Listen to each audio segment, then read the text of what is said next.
Плакатлар ясалган, шарлар һәм әлемнәр сатып алынган. Созвездие йылдызлык фестивалендә тәүге тапкыр катнашып зур уңышка ирешкән балаларны каршы алырга барысы да әзер. Все родители очень волновались. Бөтен әти-әниләр борчылып торды. Турыдан-туры трансляцияләрне карадык, хәтта эшли дә алмадык. Кичә сәгать 11 яртыда нәтиҗәләр мәгълүм булды. Бик шатландык. Балаларыбыз да куана, үзләрен шундый сагындык. Ия кайтуларын көтәбез.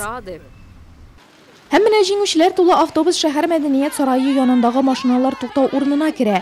Мондый хис-тойгыларга моңарчы шәһәрнең бер генә мәйданчыгы да шаһит булмагандар.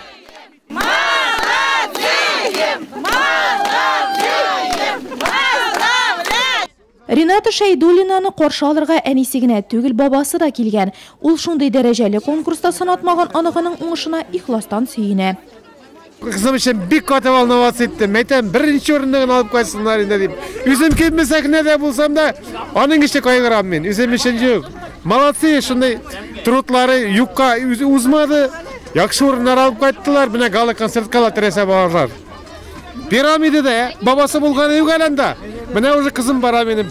Незабудки бию коллективыннан тыш Созвездие йылдызлык телевизион фестиваленең суперфиналының икенче турын Эсперанса төркемедә узды. Аларны 21 апрельдә Пирамида комплексы көтә. Суперфиналда җиңгән Вдохновение вокал ансамбле бүген Уникс концертлар залында үтүче чарада катнаша.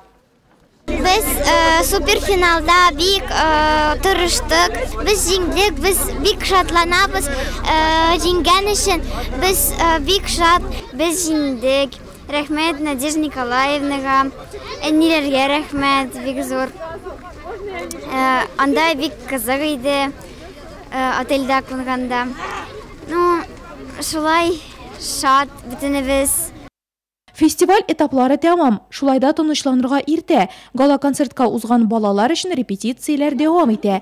Ни дисәң дә, Татарстан президенты Рөстәм Миңнеханов алдында чыгыш ясыйсылары бар.